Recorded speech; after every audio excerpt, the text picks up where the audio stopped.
Good evening, people. Welcome back to Spurs Kings TV. It's the Monday pitch. Don't worry, Marlon is here. He's just left me the hosting duties for the evening. We have got a bumper session for VAR for you this week. We've got the midweek games from last week, and then we've got this weekend's Premier League football as well to look through all of the VAR decisions that we think were right and possibly wrong. But let's get to it. Let's start bringing the guests out. Let's go with Sinclair first. How's it going?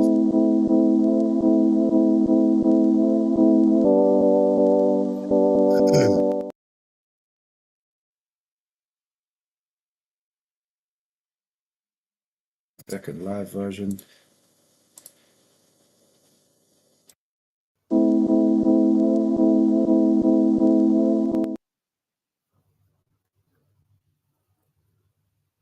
Welcome to the Monday pitch on Spurs Kings TV. Don't worry, Marlon is here this evening. He's just left the hosting duties to me. There was some kind of technical glitch going on there. I did a full intro, but I think the countdown was still going on. But let's do it all over again. We have got a bumper session for you this evening. We've got last week's midweek games, and we have the weekend's Premier League football with lots of VAR decisions to get into. Sinclair's already on the screen, so welcome him. How's it going, Sink? You good? Good, thank you. How you doing, Mitch? Yeah, not too bad, man. Pretty well. Newcastle are 3-0 up, so I'm Exactly. I was about to say, I bet you are doing well. yeah, Not looking back for a nice 3 points. yeah. It's a very different Newcastle because a few years ago it would have been the type of game that we would have gone into needing to win and not won. Yeah, And no, you, and you you know killed it's it off easy. It's early today. easy for teams that have just won the Carabao Cup or the League Cup, and then go into a little bit of a slump. But you look like you're straight back into your form. Yeah, and loving it. And Leicester have been terrible, so that's Yeah, of course you got that's to make given sure us a they beat massive Leicester. boost of evening. For us not to play well and to just cruise to the win is very, very nice. Right. So next up, let's bring on the main man, Marlon. How's it going? You all good? Spurs finally won a game. I've had like so many weeks off. I'm just gonna take it as it is now, innit? Hey, every win counts as the same 3 points, mate. So it's all good. and Chris is not here to bemoan Ange, so Yeah, You we've got got to no take over Ange out in names today. no, I'll let our special guest bemoan Ange at the moment. Yeah, and as Marlon said, our special guest debutant on the Monday pitch, Harry. How's it going, bro? You good? Oh, good. Thank you. Good to be here. Looking forward to getting into it. Obviously, a lot of VAR controversy, hasn't there been this weekend and ever since coming back for the international break. So, really looking forward to getting into it. Thanks for having me. Hey, nice, welcome nice to on. see you, man. Can we just get into one thing, like QPR? What's going on with them, man? Cool. Think, come on. It's the championship. It's the nature of the beast. You can. The thing is, if you get sucked in with the results, that is it. You could just be on a negative path all the way down your whole Bro, week. You just got. when we started the pitch, you Best lot were thing to like do is just to roll with the punches. Yeah, you were 17th or something when we first started doing this, and then you finally picked up form, and you were like mid-table solid, and then all of a sudden you guys dropped. What's going on? This is what I'm saying. This is what I'm saying. I said this from the beginning. The championship is just a horrible league, man. You can't never ever plan a nice smooth path all the way through. So anyone that gets out, they done well to get out. I got a question before we start. I've got a quick question. Let's talk about the championship because it's quite. There's not many games left. Burnley, Sheffield United, and Leeds are separated by 2 points. Who's coming up? This is the problem. You damn. flip a coin. You could literally flip a coin, and then you've got the playoffs. And then the worst thing is like the team that's like completely out of form right now, that are like sitting seventh. They could be the ones that go through. You can never ever just be like, yeah, those are definitely ones going through. Yeah, it's a I'm- crazy one That's because crazy. if you're in that title race and you don't get the automatic promotion spot, you could take a bit of a confidence hit, and then you've got to roll mate, into the it playoffs feels- and try and Definitely. perform all over again. Yeah, no, it's not nice. So definitely Burnley then. Burnley and Sheffield United, I reckon. Yeah, Leeds will fall off. Daniel Farquhar is what you call it? he's done this before, so Yeah. and just fallen off at the last minute. But And yeah, they've got that weird secret agent guy in goal, innit? He just keeps chucking goals in for no Mesler, reason. man, Yeah. Every now and again, he just decides, nah, let's just chuck one in for no reason. Oh So, mate, tough league. tough league. Shall we get into it, Mitch? Shall we get into it? Yeah, let's do it. Let's get into our first decision of the evening. Wait there 1 second. Let me just do something before we jump in. Done. Right, we're all set up. We're midweek last week. Aston Villa against Brighton. This was early on in the game. I believe it was still 0-0 at this point. It was, yeah. Jacob Ramsey up against Jack Hinchelwood, does a little trick, beats him, goes over, no penalty given. VAR did have a look, and still no penalty given. Harry, as the debutant, we'll let you go first on this one. What did you think of this decision? Yeah, I didn't see it at the time. I saw it back. It's one of those that you went, hang on a minute, is VAR just seen this because they really quickly dismissed it. It's just one of those where you instinctively thought that it was going to be given, but it hasn't been. It's really difficult, right? Because we see so much inconsistency with VAR. Different officials going to have a different perspective on the matter.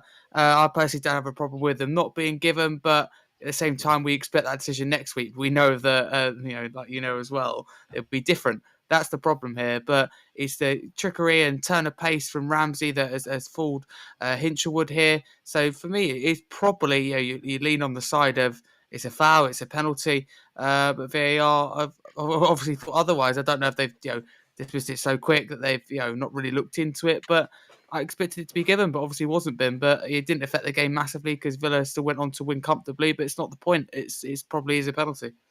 Yeah, that last point is a very good point. Aston Villa going on to win 3-0 has probably taken a little bit of heat off the officials here, I feel, because no one's really up in arms. It hasn't changed the game. But yeah, what are your thoughts on it, Singh? Yeah, I'd have to agree with Harry. I mean, he's absolutely done him. He's given him a little step over, put it through his legs, and sucked him in, and been tripped up. I mean, even if he sells the contact, there's a lot of contact on his foot. So I mean, for me, it's got to be a pen. I don't even understand why, even after VAR's looked at it, how it's not been given. Doesn't make any sense.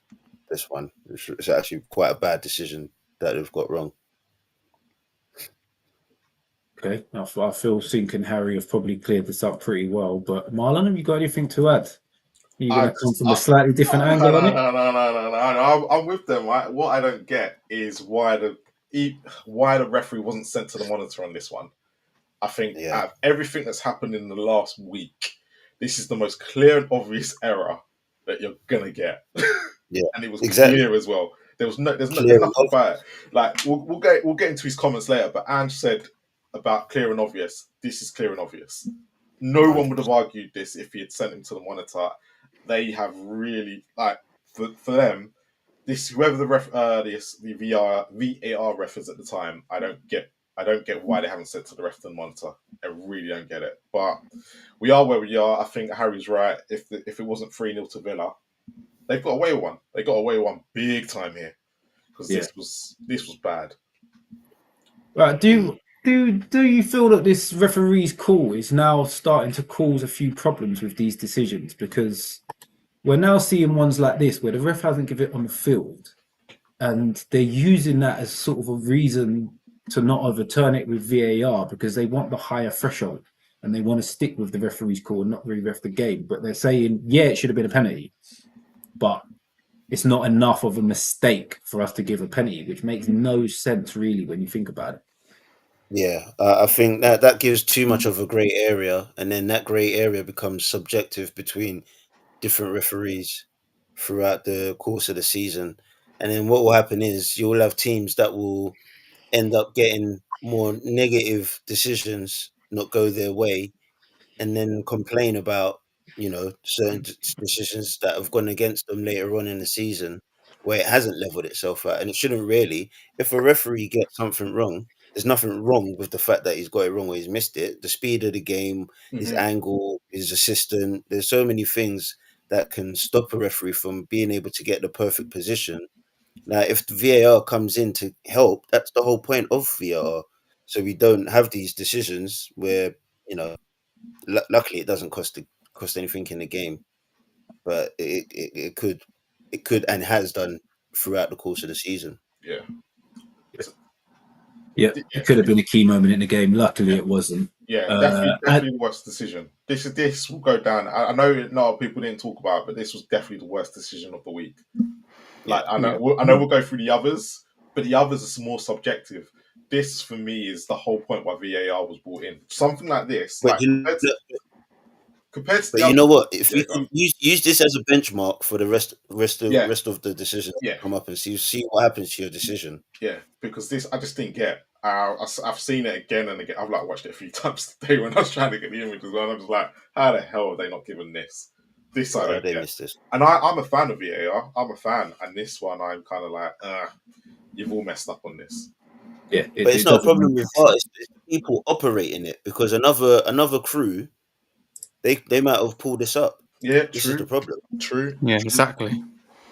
True. Yeah, it is. It's all whoever's looking at the VAR at the time. I'm going to plagiarize Dale Johnson at the lack of Chris being here to give us the referee's point of view and the laws of the game. Dale Johnson. Yeah, his verdict on it was, it feels like another missed intervention, though it will go under the radar as Aston Villa won convincingly. Hinshelwood put his right foot across the running path of Ramsey, and there was contact on the attacker's left boot to the right knee. And then he goes on to say it could be argued that Ramsey knew the contact was coming but didn't initiate it, and a penalty would have been the correct outcome. So pretty much what we've all just covered there. The contact was there. There was enough contact for it to be a penalty. Should have been a penalty, and will most likely go down as one of the errors VAR has made this season. Yep.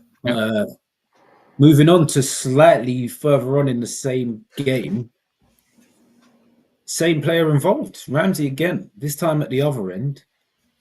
This time the shots, someone's taken a shot, it's rebounded back off the goalie, it bounces back out and it hits him on the arm as he's trying to clear it. No penalty given to Brighton at all. We'll start with you, Marlon, on this one. What are your feelings on this as it ricochets back against him, quite clearly hits him on the arm? Do you know what? In this situation, and I know a lot of people won't agree with me on this, I think he should have given the penalty. And that's the only reason why I brought it in. I think he has enough time to react from when the ball hits the post and where his arm is. I think he knows what he's doing secretly. Okay. I really do. I really do think he knows what he's doing. Like, most people won't agree with that, but I think he knows what he's doing. And he has, for me, he has time to react and everything like that. But look, I'm not going to sit there and say I'm mad at the decision and that the referee got it wrong. But I do honestly think that this should have been given as a penalty in Brighton's favour. But that's just me. Okay.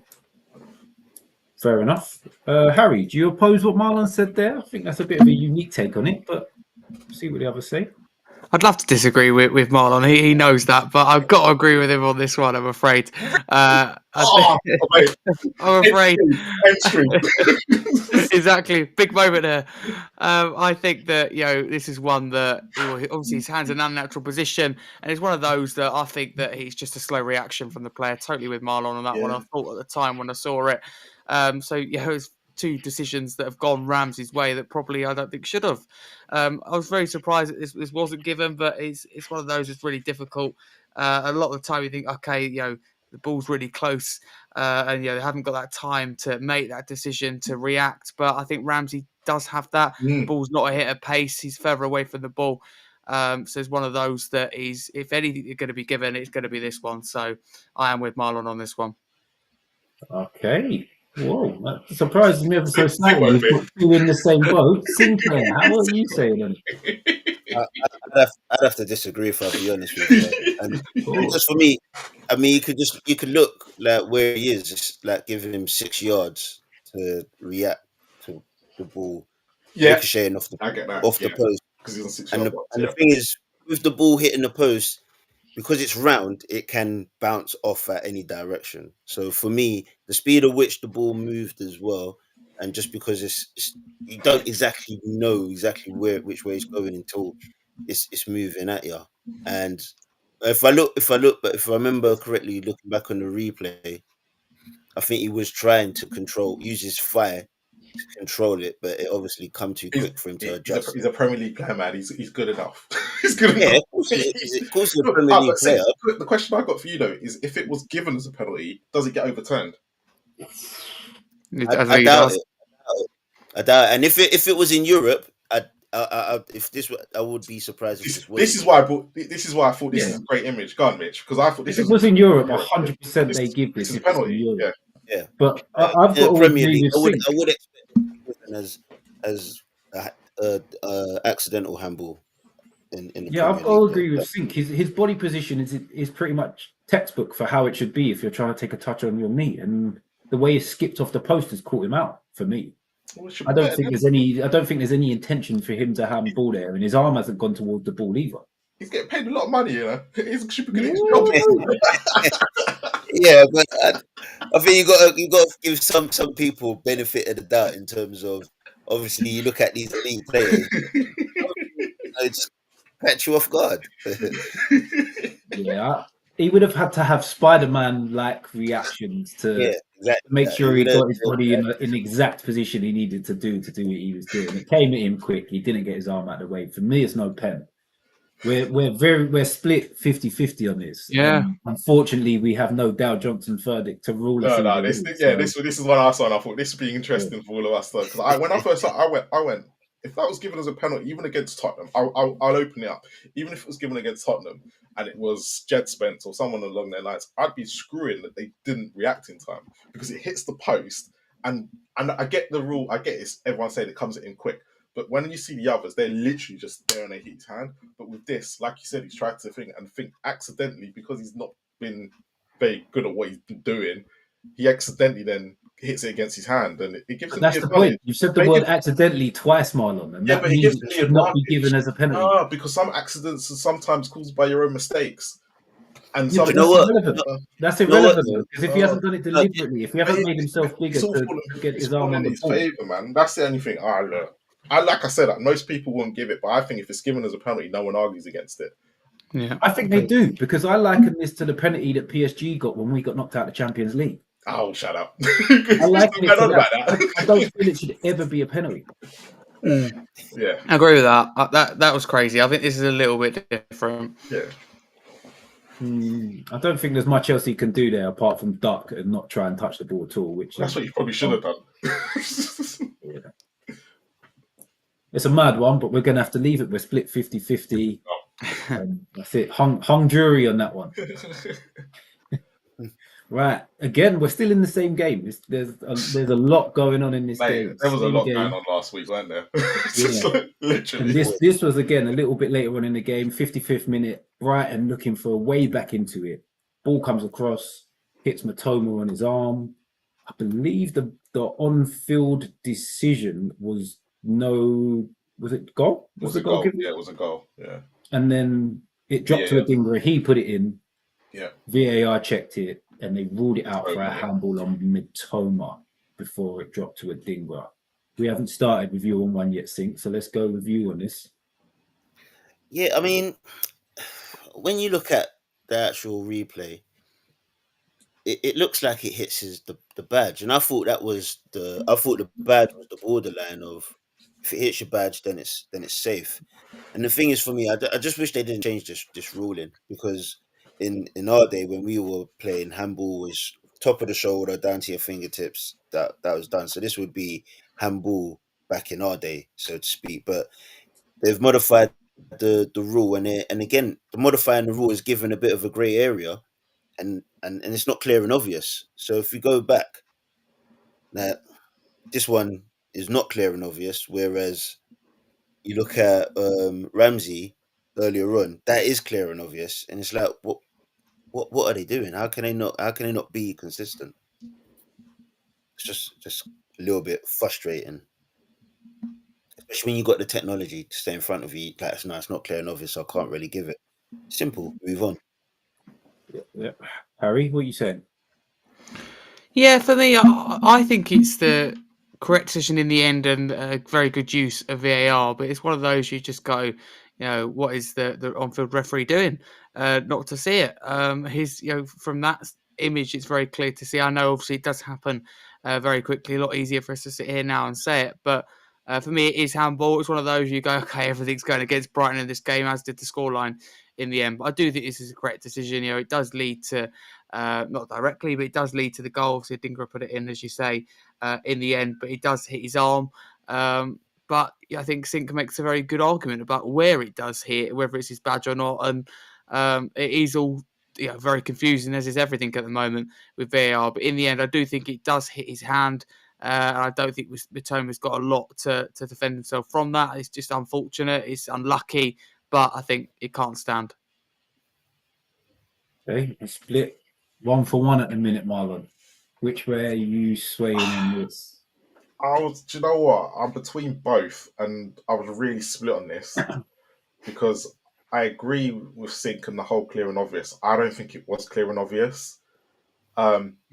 But I do agree that it possibly was handball, and I'm still not even sure now. But I possibly would have given the goal because in this situation, when I always think where it's not that clear, you should just go and give. Look, VAR wasn't brought in to take goals away. It was here to bring in and make sure goals and clear and obvious decisions weren't rectified. And in this one, I kind of went. They probably could have given it, I will tell you this now, there wouldn't have been an uproar. There would have been no uproar afterwards if they had given this goal. But I think, and that's the thing. That's how I know it wasn't clear and obvious.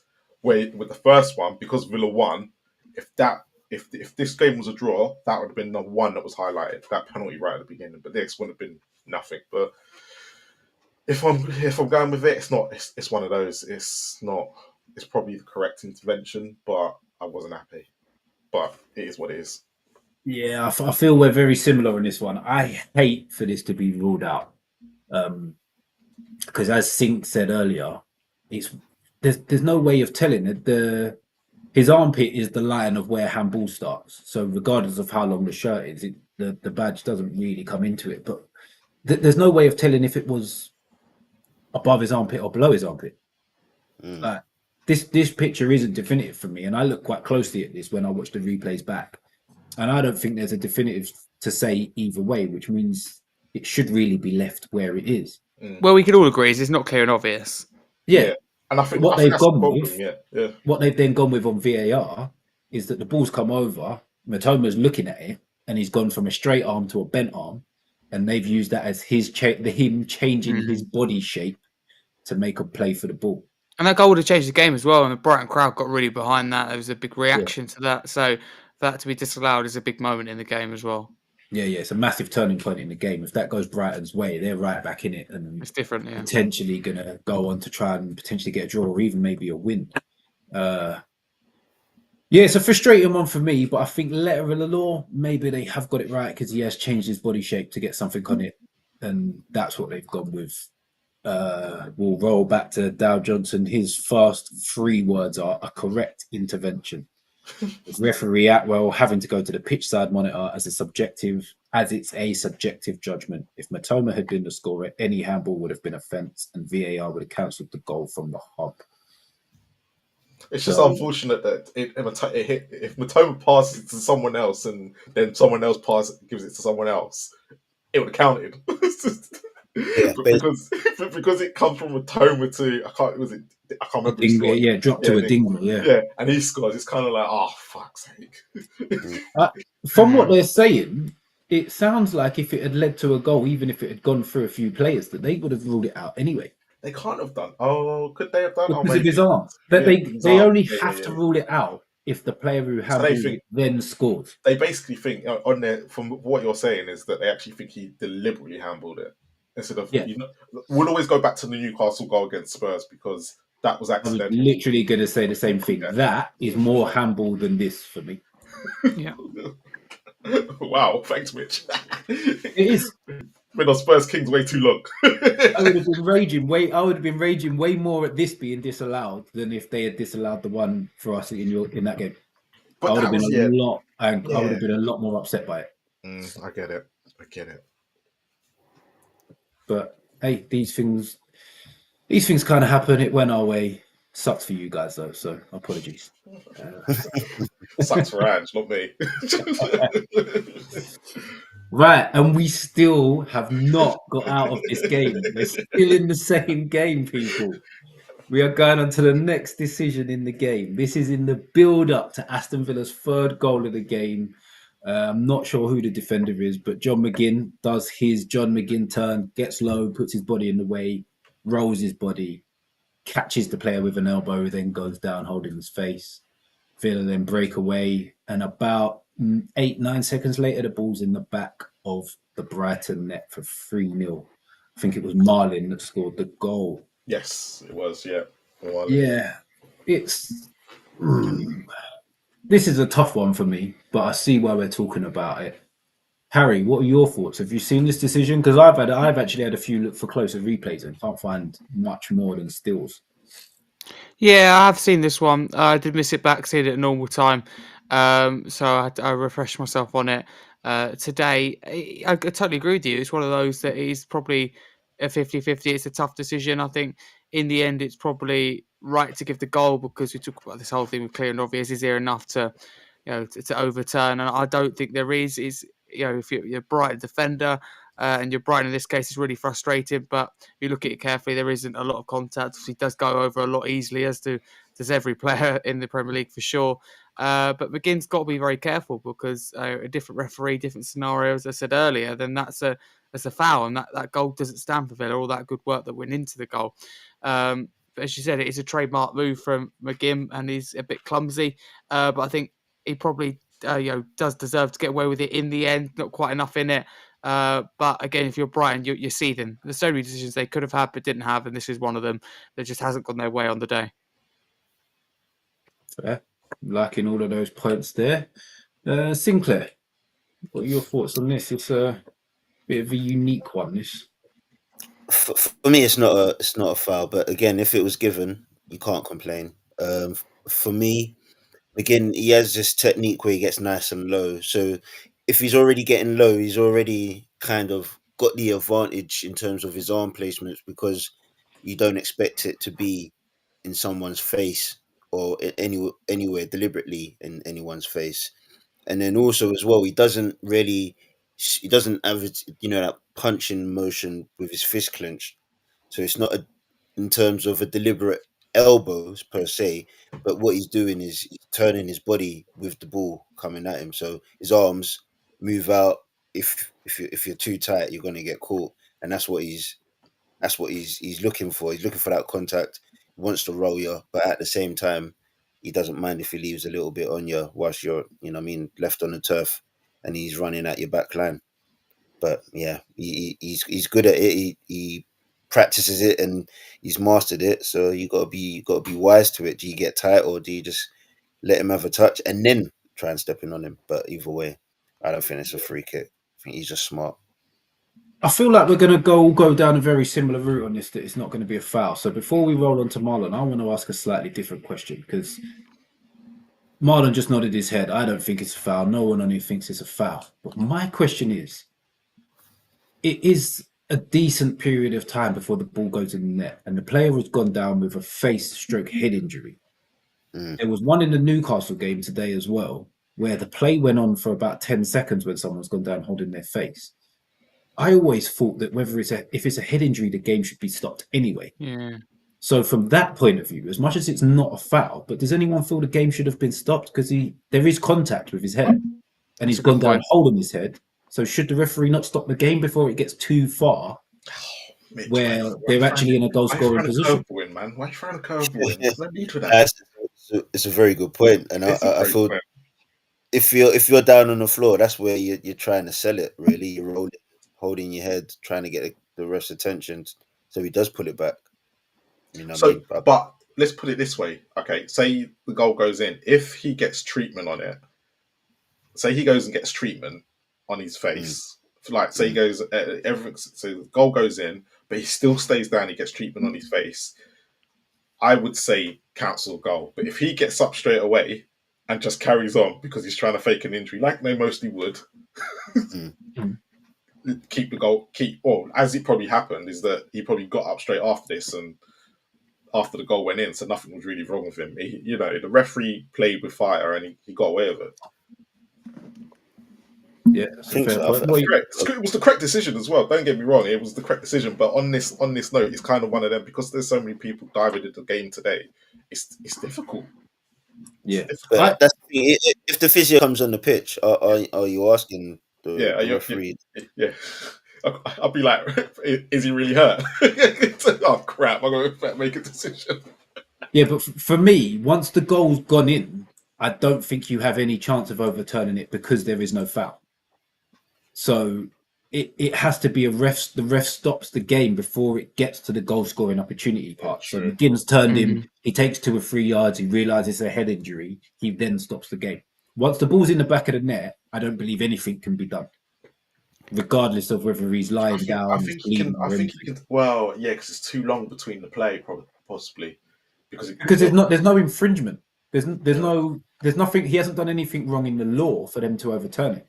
True. It's the referee that's made the mistake not stopping the game that's the problem. So Yeah. why would you then penalise Aston Villa for that? True. It's a really tough one, though, isn't it, for the officials? Do you stop the game? Because obviously you have to with head injuries, but how many people, as you say there earlier, Mitch, are faking it? Because that's the problem. When you say that the game stopped for head injuries, which is I think the right thing to do, then players do take advantage of that. Sadly, we've seen that happen. So how do you strike that balance? Let's say you're beating a 1v1, you're turned, you're skilled, you're put on the floor, etc. Then what stops a player going down and holding their head? Because the game's going to be stopped. And that moment is no longer embarrassing for them. It's no longer embarrassing for their team. And if you just think about it very carefully, that's something that I think they already are using, but could use it even more. So how do you strike that balance? That's the thing, to where we make sure the player's okay, their welfare's really considered, but also you've got to bear in mind the element that maybe McGinn's just turned the Brighton player inside out. There's a little bit of contact, but he's making the most of it. And that's a tough thing for officiating. And that's something that probably does need to be reviewed because you are right. More decisions like this, the game's going on for longer when there is a head injury. And obviously that's okay until it actually is a bad head injury and obviously a risk of concussion. Then you've got a problem. Yeah, 100%. It's a very tough one to implement as a referee of choosing which ones you stop and which ones you don't. But yes, one of those. Another one that potentially could have gone Brighton's way that didn't, but they were comprehensively beat on the day. Right, we're finally moving on to a completely different. Oh, go on, Ting. No, I'm saying luckily there was comprehensively beaten. Otherwise, there'd probably be a lot of dramas involved in the decisions in these games. Yeah, I'm sure there's some seething Brighton fans out there, but yeah, 100%. It's one of those. It's one of those things sometimes. Right, finally, we're getting off of Brighton Aston Villa, but we're still in the midweek of last week, so we are now moving on to Liverpool Everton, and this is James Tarkowski on Alexis McAllister. I'm not going to say anything on this at first because I want to hear what everybody else has got to say. Marlon's laughing his head off, so let's go with you first, Marlon. Your thoughts on this? I can see why he's made the mistake on this. I don't understand why he's made the mistake as a professional referee, but I understand why he's made it. Because he gets the ball first, and that's the only reason why he makes the mistake. But the follow-through is so bad. How he doesn't send him off in this situation, and VAR haven't sent him to the monitor, I do not get. I think when Duncan Ferguson is sitting there telling you it's a foul, and he said it's a red card, you know things are bad. But I do understand where the mistakes come from in this, but I just don't get why. How many officials are at Stockley Park and the officials on the pitch? Why no one has got involved in this and gone, we've made a massive error here. They've made a massive error. I just don't get it. Another one I don't get, but it was But I understand why there's more of why it's not a clear and obvious one in this one. I can get why they've thought, he's won the ball first, but the follow through is just despicable, even at real time. If that's what makes it worse, even at real time, it is despicable, right? Because everything they say, everything slowed down is always looks worse. Oh my God. This is just 10 times worse, even slowed down as well. And I can see why Andrew's fuming the next day about it. Yeah, 100%. Right, Sink. What are your thoughts on it? Please don't bring up Curtis Jones. What's the point? Please. Because he said to me, remember we had that little discussion a few weeks back. He said to me, "You will never ever find anybody if their studs are placed in another player's leg. Doesn't matter how it got there, Yeah. they will get sent off." That's crazy. That it's not the case. I know Chris has just missed the wrong week, isn't he? Yeah. This was one I really wanted to get into. We might have to bring it back next week. Just Yeah. to get him on it. This one is It's not Chris. crazy. It's not Chris's fault. It's Chris's fault. He's a ref. They're all in black. They wear the same thing. It doesn't matter. It's Chris's fault. He came with too much vim on if your studs are above the ankle, regardless of how it got there, it should be a red card. I think we all know how Chris would be reacting this week. That he wouldn't be defending any of, well, especially this challenge. I bet he would have defended all of them apart. This one is open in the air a little bit, but he defended the other lot. But You can't. Marlon, I don't even think he would do as much as what you said. That's how bad it is. I think he would check out. I think he would just say his Wi-Fi's gone and disappear. Yeah.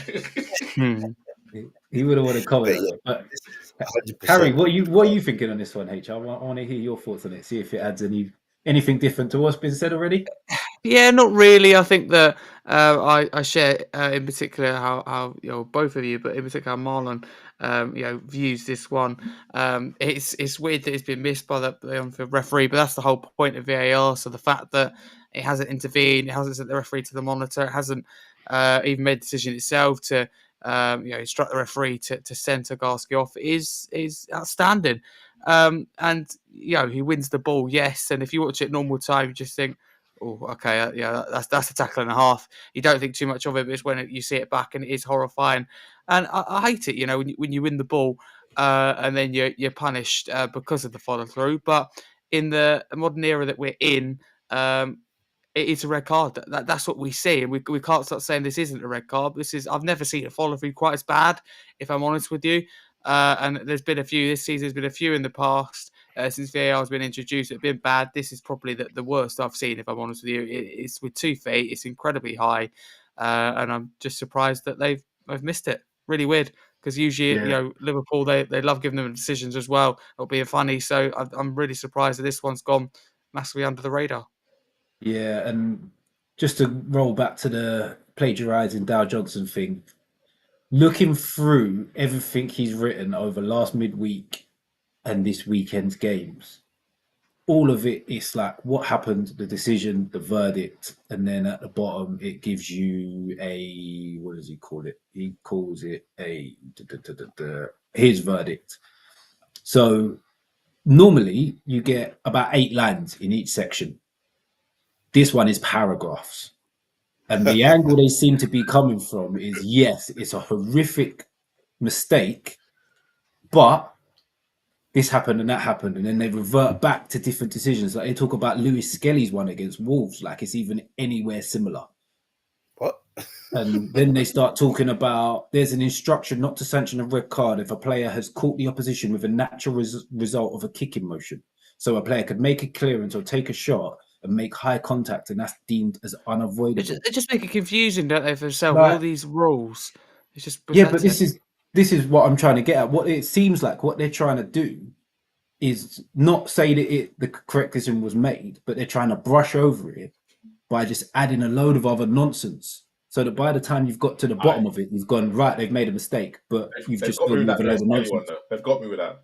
The reason why they got me with that is because I remember saying it was sending off at the time as well, and Arsenal fans are complaining, so they're probably going to think, well, no, we got done last time for sending off Lewis. I know that he weren't as high, but it's the intention and the deliberateness behind it. And Tarkowski in this situation, it's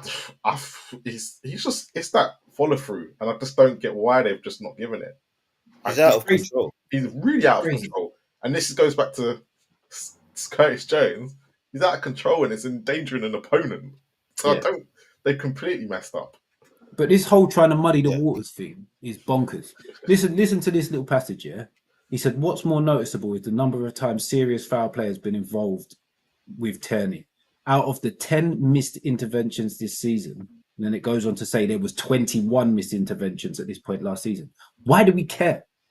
Like, stop trying to cloud it with other stats and stuff like that. Yeah, and then Del. he goes on to say, however, it shouldn't be ignored that in general, Tierney has been one of the very best VARs this season. And it's like, we don't care about all that. Give us a clean-cut verdict and tell us why it happened and why it got, how you can get it so wrong. Don't try and cloud us and muddy the waters with all this other nonsense. It's bonkers, really. But yeah, I've all agreed he should have gone. It's ridiculous. He knew what he was doing. It's one of the worst tackles I've seen in a while, to be fair. Yeah, to get away with 100%. This one is a lot more subjective. Same game. I feel it's a lot more subjective anyway. But same game, just before Liverpool's goal. The only guy to game. Ball's played through. Tarkowski, the same man who should have been off the pitch, intercepts it. Diaz is literally just behind him, offside. I believe the ball then breaks straight to Jota, who takes a couple of touches and scores. Everton believed that Diaz should have been given offside. It wasn't overturned. The goal stood. Harry, what are your thoughts on this? Yeah, I haven't really seen it, if I'm honest with you, but I didn't notice a problem with it at the time. I did see David Moyes' comments after the game. I just think it's one of those that it is what it is. I totally agree that it is subjective, but I don't think there's anything massive in it to disallow the Liverpool goal, I'm afraid. So I think that there's nothing too big here. I think Everton clutched at the straws because it's a good performance. Maybe they could have got more out of the game. But no, I think that there's not enough in it, not enough concrete evidence to disallow the goal. Okay, fair play. Marlon, what are you saying? Same. I've got no arguments for this. I think the goal has to be given. I think Tarkowski, I don't think Diaz is even impacting him in any way. That is just how he defends. So I'm going to sit there and say, not for me. Goal stands, should not even interfering with play at all. He's just in an offside position at the time. It is what it is. Okay, I might be the odd one out here. Sinclair, have you got any other different views on this? For me, I would say it still stands by the letter of the law. It is an offside, but at the same time, I can understand that Tarkowski has been impacted to rush or panic his clearance because he may be aware of Diaz's position behind him, but not being aware if he's onside or offside. So is that on that, because you're a defender, and this is why I'm going to ask you the question. If he scans over his, so he knows Diaz is behind him. Do you not think that then he should know if, for how long he's been playing with his back four, that they should be in line with him? So he should necessarily know this already, that Diaz is in an offside position. So why is he panicking? You'd think that, but it's the ball's popped out in a split second, and this is the Premier League where things happen extremely fast. So I would presume in that position there, and being the team that Everton are, that are probably hyper defensive, he's looking just to get that away from his back line as quickly as possible. Because someone like Diaz he's one of those sneaky type of strikers or forward players that can nick in from behind and come and take the ball off your toe. So I can understand him being impacted by Diaz's position, but at the same time, by the letter of the law, it is offside. Okay, my view is ever so slightly different. Yeah, I believe these ones should be given offside. It might be correct by the letter of the law or whatever it says in the law. I don't know exactly what it says in the law on these. But the key question here that I can't get past is a little bit that says this is always a subjective assessment. Has the tackler had a direct impact on the defender? I feel the answer to that question is yes. Because if Diaz is not there or not that close to him, he takes a touch and launches it rather than rushing what he's doing. Because as much as Marlon says, if he scans, he should know his back four, he should know that Diaz is offside. You can't know from right to back if your left back hasn't got out. If your left back is 3 yards further back, you don't know. You've got to play the ball. You have to play the ball. The last man. James you might Tarkowski is the no, last man. He's the last man. you're I'm you're sure he's. assuming. I'm assuming. No, Yeah, but I'm assuming. I know the reason why I'm saying that is because as a defender, and I haven't played there, so I'm not going to sit there and say yeah. But I'm looking at it as in when you're at that level, when you're as a team and you're most of the time you're told to defend, you're mostly going to be in a line. You know who the last defender is going to be, and I'm going to assume in the situations and just going by his tackle earlier, he's always that last marshal of defense.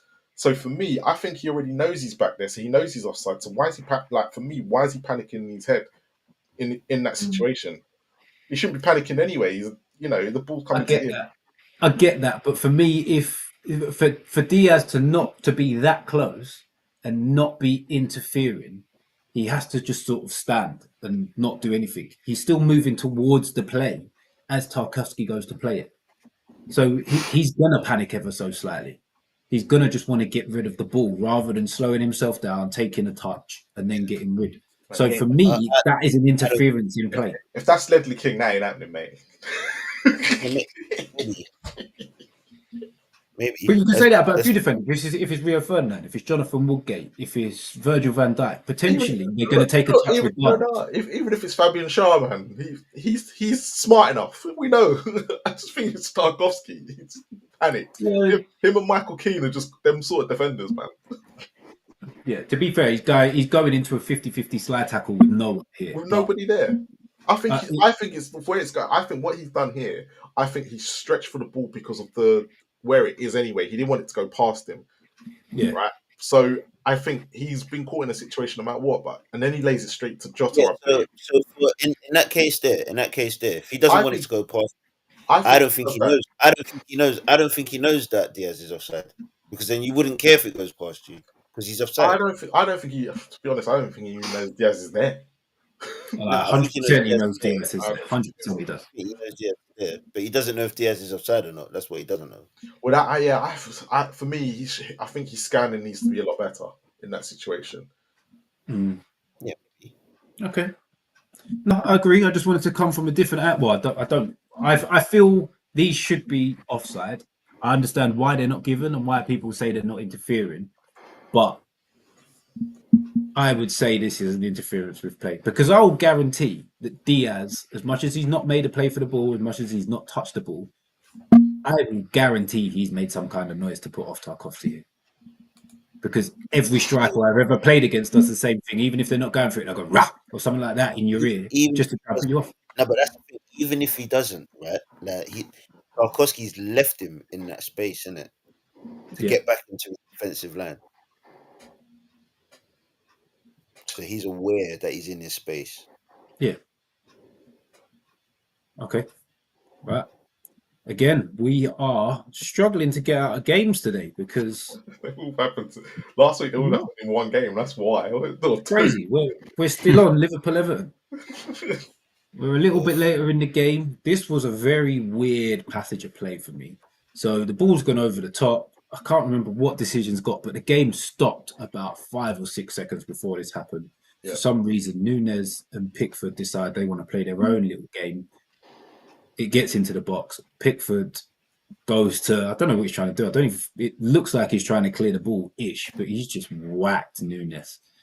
And nothing's given. The free kick stays as it was. I think, in fact, Darwin Nunes got booked for delaying the restart because he went off the pitch, came back on the pitch, and then went down. So that was the decision that was made.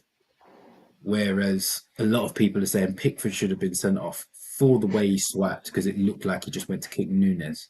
It goes back to the whole Van Dijk injury. That's why, doesn't it? And it goes back to when at Goodison Park, when there was no one in the crowd and the ball had stopped and Van Dijk's out for the season. And I think that's why a lot of people are looking at this going, this is Pickford. This is Pickford's had previous. And is it a case of, for me, like you said, the play had stopped already. So Nunes is stupid as it is. So I'm not going to sit there, but I'm pretty sure Pickford would have known this. Yeah. He must have I don't know. He must have clearly known the game had stopped and probably done this on purpose. Knowing him. He Great goal. probably did. And if it was anyone other than Darwin Nunes, I'd be like, what? Why have you done that? But I totally get it because it is Darwin Nunes, to be honest. But Harry, what are your thoughts? Do you feel that Pickford should have been sanctioned more than he was for this? Yeah, no, not for me at all. I think that yeah, I think the guys are right. I think that having seen it in normal times, just one of those two players appear not to have heard the referee's whistle, and yeah, okay, Pickford connects with Nunes, but for me, there's nothing more to it. It's just one of those where he's been a bit cheeky, a bit naughty. But you just pull it back. For me, you can't start dishing yellow and red cards for something that's happened after the referee's whistle's gone, and then you create yourself a massive problem. It should have gone on for as long as it did, but I do agree with Marlon, and I forgot that, and I think he makes a good point. That's why the anger's there because of Pickford's previous incident with Van Dijk. That's the reason Liverpool fans are annoyed. But in terms of Darwin Núñez getting booked, that's the right thing because he then not only was involved in that, but then he did try and delay the restart, pretend to be injured, come back on or off. You watch back 3 or 4 times, and was just deliberately trying to. I don't know what he was trying to do, but trying to take time out of the game. So I originally thought it was like, why is he getting booked? But if you watch it back on replay, he's gone on and off the pitch several times. He's gone to the fourth official. He's gone to the referee. He's not happy about something, so he's involved in a few things after that as well, which I think would have led to that yellow card. But a bit of a strange incident would be a way of describing it. But I don't think as a referee you could really issue anything for it. It's just one of those things where they've got to be listening for that whistle. But Pickford, I'm sure, is aware, and I just think Nunes is the only one who doesn't seem to hear it or ignore it. Yeah, fair enough. Think you've any other different views on this? No, not really. I mean, it's obviously Merseyside derby, so it's going to get a bit spicy. Um, the only thing I'll say is that it's these kind of decisions that can force a referee to actually have to make a decision to spoil the game. It's just not necessary, really, from both ends, from Pickford and from Nunes. Whistle already gone. Did they not hear it? Did they hear it? Who knows? But you know, these kind of things are avoidable. It's not necessary. I don't Yeah, think. 100%. In terms of should it have been sanctioned further? I think it just spoils the game, to be honest. Mm. And I think you got a pernickety ref if he is following through with the letter of the law. Like he could do really, because really, if he's swiping like that, then you could cause damage. Uh, Yeah, I it's, it's, totally agree. I think it's avoid. Pickford's taken the opportunity to give Nunes a bit of a whack, but Mm. he hasn't done it in a way that you would say was that massively endangering an opponent. It's slightly reckless. It's not really excessive And also, force. It's if you look enough at to the give angle him. in which that he's swiping across Nunes, had Nunes been lifting his knee, Pickford could actually do himself more damage. Yeah, If Nunes' knee is more actually bent, and the point of the inside of his knee goes into Nunes's knee, he could actually do himself way more damage in the long run as well. yeah, 100%. So, yeah, correct decision on that one, I believe. I'll go for a little bit on Dale Johnson just before we move on. He says Pickford deserved the yellow card for the challenge, which the referee could have shown, even though the player had been stopped. However, the VAR cannot get involved on a missed caution. So, yeah, we're all in agreement on that one, really. Right, new game. Let's roll on to it. We are, the Spurs fans will know all about this one. This is the only one I actually haven't seen, weirdly enough.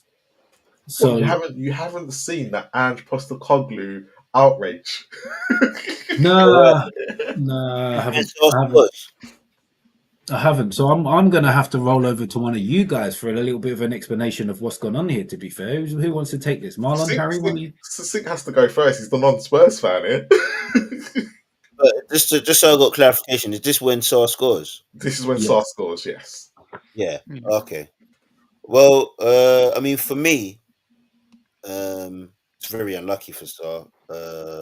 He doesn't. He, he doesn't come in with any malicious intent. Correct. Um, he's tried to toe the ball away or use the top of his studs to get the ball away, and Casado is just there. Um, it's a free kick, unfortunately. Is it a red card? I wouldn't say it's reckless. I wouldn't say he followed through. He didn't want to say he followed through with his studs. It wasn't a stamping motion, so it's just a free kick. Could the ref have given the yellow card? I think he could have done if he wanted to, but right decision in the end for me. Okay. Harry, yeah. H. Yeah, for me, it's one of those where it is a foul, but it falls under the argument as is it clear and obvious? Took a long while to decide.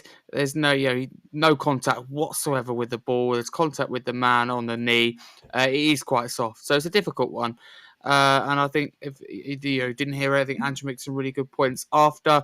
I just wish you'd also make them when we win, not just when we lose. And because when we win, it's officials are the best thing in the world for him, but when we lose, they're not. They're his worst enemy, and that's the problem. It's same with a lot of managers. It's about that consistency. But he makes a good point about clear and obvious, and it's like with Southampton when we played them this weekend. 4 minutes 50, a decision to rule out one of our goals for offside for Romero. Do we want that microscopic decision?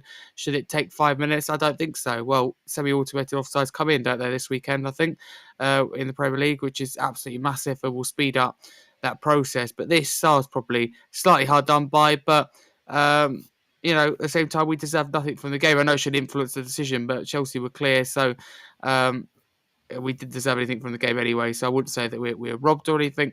It's a difficult decision, but it's clearly a foul. But it's do you deem it clear and obvious or not? And I think you could put up a really good debate either way. But it's gone against us. I'm not going to make a big fuss of it because our performance was what's more concerning in this game. Fair enough. Lots of good points there. I've just had a quick look. I've just seen it. For me, I think it's about the decision is absolutely spot on. He's come in. Caicedo's put his body in the way, and Sar's just gone through. Really, at the end of the day. So this is my big thing with this. This is as clear as obvious as you're going to get. And the reason why I say that is because from the first angle that the referee has shown, Sarr clearly fouls him. Clearly fouls him. The bit that I have a problem with Ange is that it's not what the referee is looking for. The referee is looking to give this goal.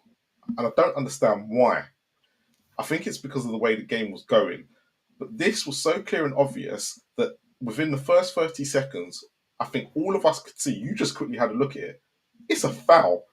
Give the foul and move on. The fact you took 4 minutes means you were looking for a way to give this goal. And that's what the problem is. And I think when Ange looks at it and looks at the bigger picture is that we all saw it. He was talking about the night before with the whole James Tarkowski thing where he said within 30 seconds we knew. I'm sorry, everyone at home saw this. Within 30 seconds they knew this was a foul. And again, this is the refs. Why is it, he got sent to the monitor within that first 30 seconds? He should have disallowed this. He should have said disallowed the goal and moved on. I do not know what he was looking for. It was the most stupidest thing ever because VAR have done their job correctly. In this one, VAR have done their job correctly. This all falls to the referee on the pitch to why he wanted to sit at that monitor and take forever and an age to make a decision because it was clearly a foul. We've all seen it. It was clearly a foul. I just don't understand why they took so long. So I'm just sitting there moaning about something that actually it's not nothing to do with VAR. It's actually to do with the ref on the pitch going to look at it and just taking an age. I just didn't get it. And I still don't get it now. But he should have just given it straight away and gone foul. Yeah, and it goes back to the whole it goes back to the thing earlier. This is why I was talking about clear and obvious. Because it goes back to the Jacob Ramsey. Clear and obvious. The both of them are clear and obvious mistakes that the referees are getting wrong. And everyone will go and sit there and go, VAR. But you know what? The first one is VAR. This is the ref. But this is the thing. In real time, there's nothing wrong with the referees missing these decisions. There's nothing wrong. And that's the thing. He got it wrong in this one. He got it wrong. Yeah, he got it wrong. And there was nothing wrong with it because when you saw it, like we said, when you saw it in real time. You can't expect the referee to get everything 100%. So when you go back, like you said, Ma, you should have just looked at it 1, 2, 3 at max. Yeah, no, I've missed it. But they were showing him angle from behind, and it was just like, what are you doing? You can clearly see you saw Caicedo's leg like literally wobble. You can clearly see he hasn't got the ball.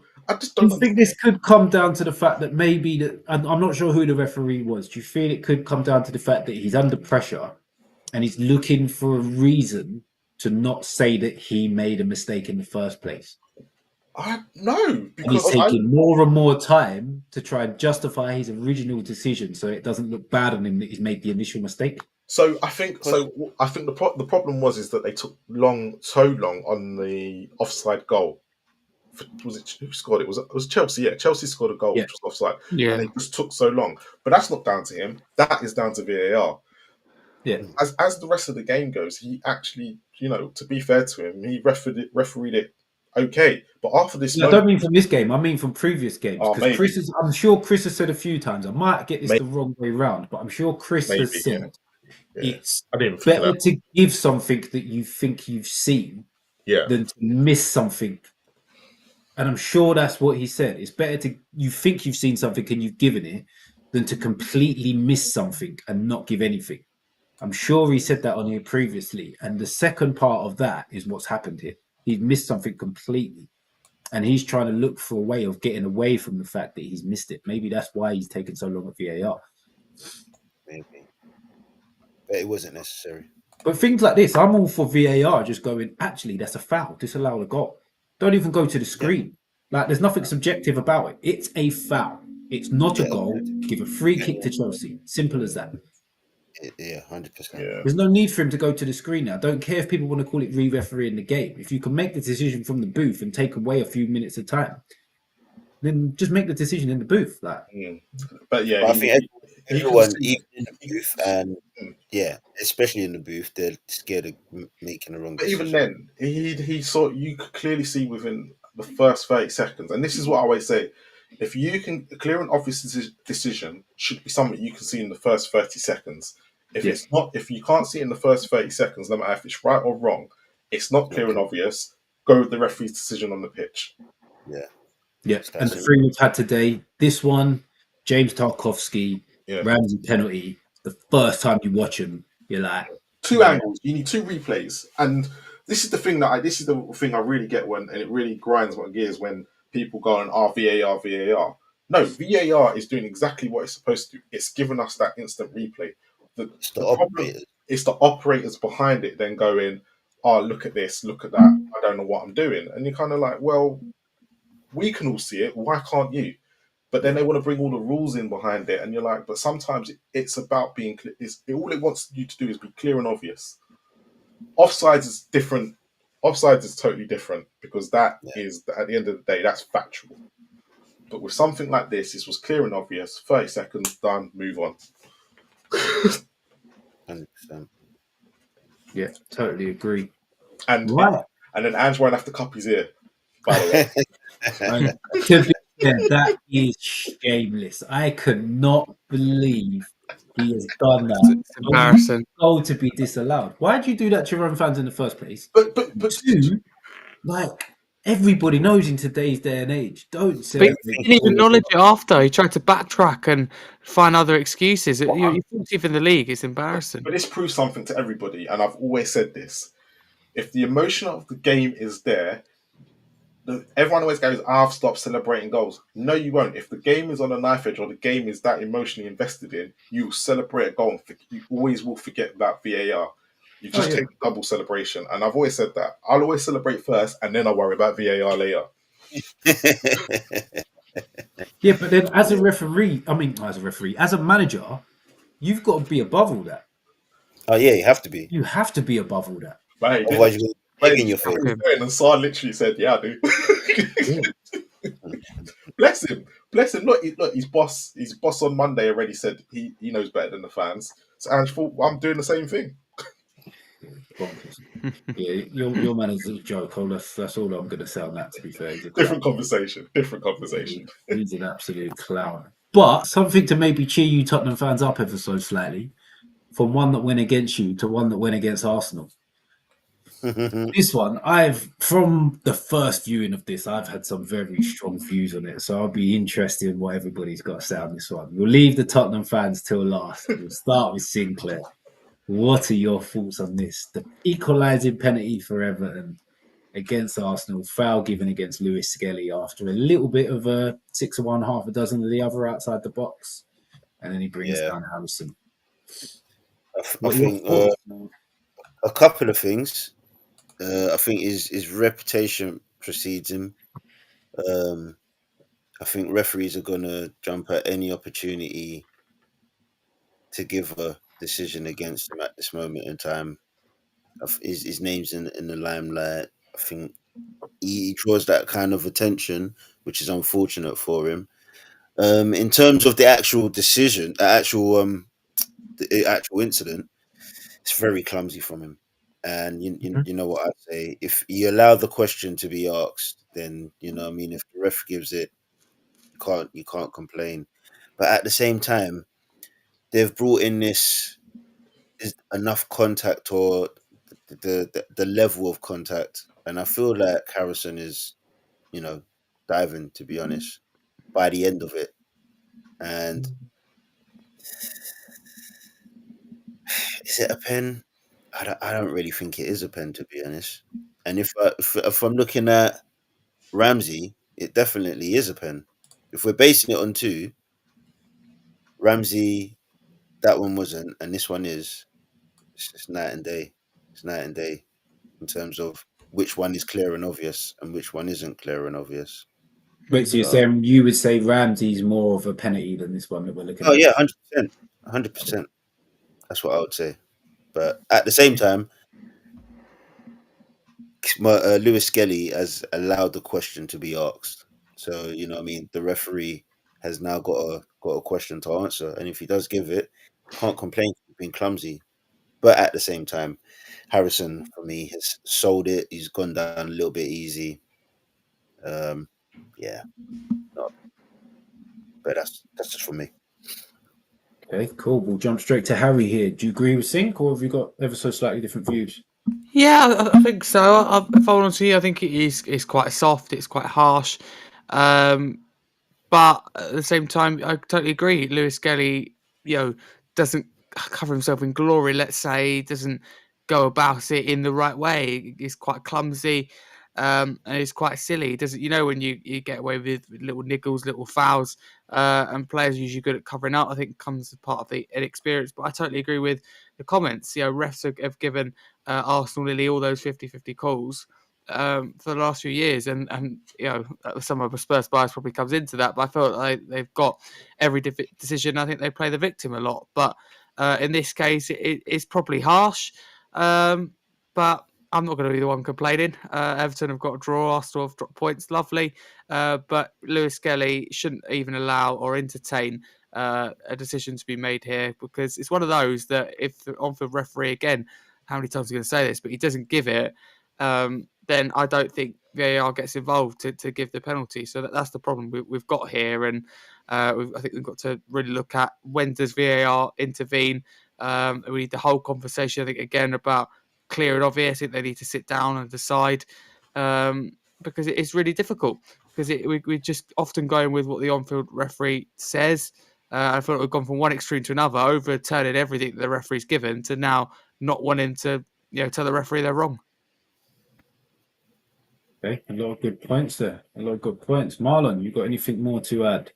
No, I agree with Sink. I think it's clumsy. I think Lewis Skelly then carries on to the box, and then he literally takes him down.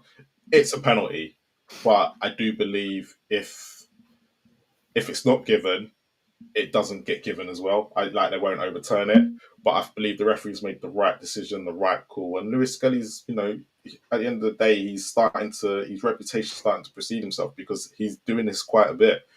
If he's going to be, when you have your ups, when you have, scoring for England and having man of the match performances, and you're doing the Haaland celebration, but you're doing bad tackles, and you're getting, this is what's going to happen in the limelight. And he's just now Arteta needs to manage him. It's down to Arteta to manage him, because the more and more of this will happen. And a lot of people say it's hate on Lewis Skelly, but it's his learning curve. It's time for him to learn to be a Premier League footballer going forward. But this, for me, is a penalty. I just don't get why people are up in arms about it. Yeah, I think the only thing I would disagree with there is that I believe even if the ref doesn't give this, it gets overturned.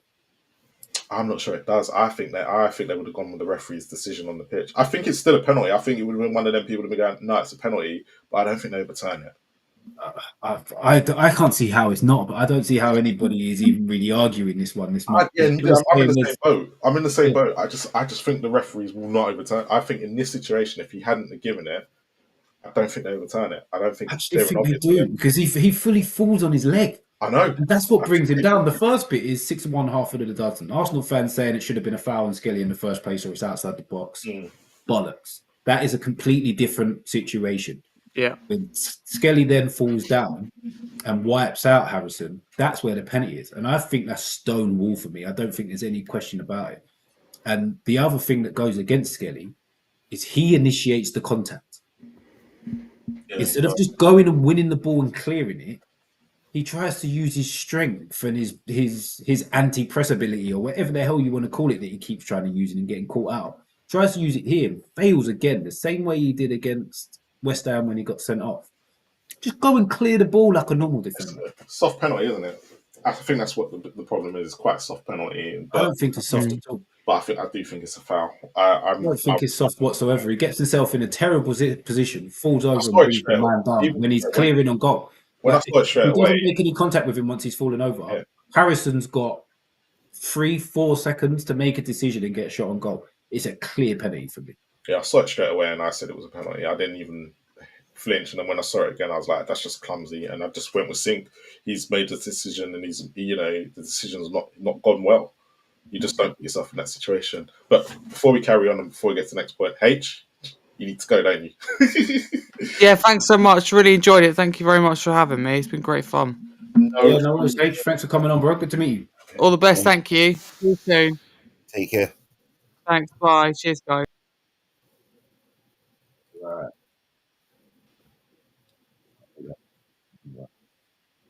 Leave it at that. Right. Boys, we're still going. We've still got a few more to get through. Let's move on to the next one. We're back in Liverpool, but different game now. Liverpool Fulham, which was yesterday, I believe, wasn't it? Yeah, yesterday. Yeah. Everton, crazy game, ended up winning it 3-2. This is early on in the game, to be fair. And this is a bit of a two-parter. So this is part number one. Pereira gets the ball. He plays it across. Kelleher wipes him out. Nothing at all given at this point. And you can see Sink's favourite player in the background, hands on head, thinking, what has Kelleher just done here? But nothing's given. So do you feel this potentially should have been given as a penalty? You never get these ones. You never, ever, ever get these ones, even though every single day of the week, these are penalties. You get them in certain situations. Yeah, you never get these. If he was knocking it past the keeper and the keeper's trying to stretch out to try and claim the ball and he's going in on goal, you get it. But for some reason, I don't understand why he's not gotten this one. It's a clear penalty. Clear as day. And you know what? When it plays on after this, obviously the ball goes across the goal, and I think it's is it Muniz? Hold on. Yeah, no, we'll get to the second part. We'll get to the second part. We'll clear up. Sorry. We're going to work through the stages as a real VAR should. We'll look at it I to thought I was looking at a completely different second penalty. Same reason, bro. Yeah, this first one I don't even understand. How this isn't given. It should be a pen. Yeah, I fully agree. Ryan, we're going to answer this at the end. We'll go back to this. Oh, okay. For me, there's a very weird line at the bottom of this decision on Dow Johnson's thing, and it says many feel Kelleher did cross the line, but it's unlikely to be seen as a missed intervention by the KMI panel. So this panel is the guys that look at all the VAR decisions and decide whether VAR has actually made a mistake. And how they can turn around and say potentially not is beyond me. Because he's completely wiped him out. He's nowhere near the ball, and it's just bonkers. The fact they get a second chance as well just kills me now. Yeah, it's bonkers. And then it rolls on to this next moment, which Sink was going to talk about. The ball comes across, Muniz is going through it, Van Dijk sort of goes through it. They both miss it. There's a coming together, and then there's another penalty shout. Seconds, you can see Pereira still falling in the background. Seconds later, penalty shout number 2. Right, Sinclair, you was ready to go for it, so we're straight on to you for this one. This is why I was thinking why Jones had his hand on his head, because he's actually looking at Muniz thinking, geez, Muniz has been cleared out. So yeah, how they didn't get one or the other is beyond me. Like, there's both 2 penalty shouts in one frame. How VAR misses both of them is just beyond me. Even Jones saw it, and we don't know which one Jones saw, but we know he saw something. So how VAR missed it is incredible, unbelievable. Yes, it's crazy. Like for me. how they've missed both is odd stuff again. I actually don't think the Van Dijk one is a penalty. Really? Really? I think the Van Dijk one is more of a coming together than a penalty. Nah, it's Van Dijk special, man. Yeah, I see that as, and I don't like Van Dijk at all. I think he's a fantastic player, but I think he gets away with all sorts. I gets away with a lot because of his name. Yeah, but He's like I feel the Kelleher here, because he's the defender. I feel like the onus is on the defender to be careful with contact, and for me, it's Van Dijk going into the striker rather than the striker coming and Van Dijk meeting in the middle. I see Van Dijk taking him out in the phase of play, how it happened. Okay, fair enough. I still feel it should have just been given for Kelleher's one. I can't see how they haven't rolled just straight back to that. It makes no sense to me. They could have just given a double penalty. Like, it didn't really matter which one. Just let it get 2. Just goes penalty and just don't even give a reason. They would have got away with it.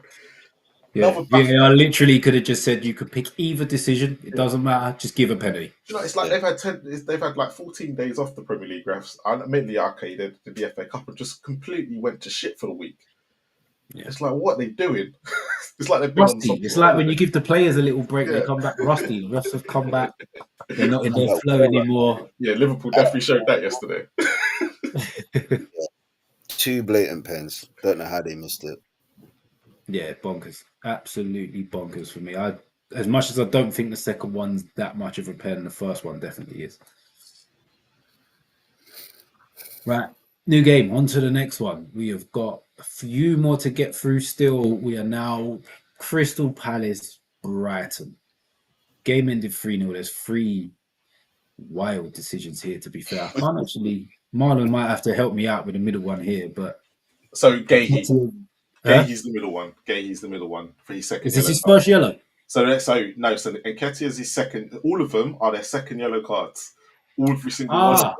Yeah, and it's all okay. So you got Nketiah's the first one, Gahey's the second image, and Van Heck, is it? I think was sent off for the. Van Heck was the sending off for Brighton. Yeah. No, I've got it now. I for some reason the steals threw me off. I didn't quite gather it from the steals, but like. Looking at these, all 3 players were sent off. All 3 players were sent off for second yellow cards. Yeah.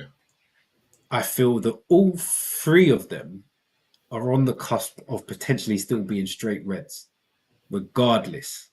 So Nketiah has kicked a man in the head, which is madness. Yeah, Gahey has studded someone in the groin nearly, like on his hip sort of area. And then Van Heck has brought someone down as they've nipped past him who are potentially going in on goal.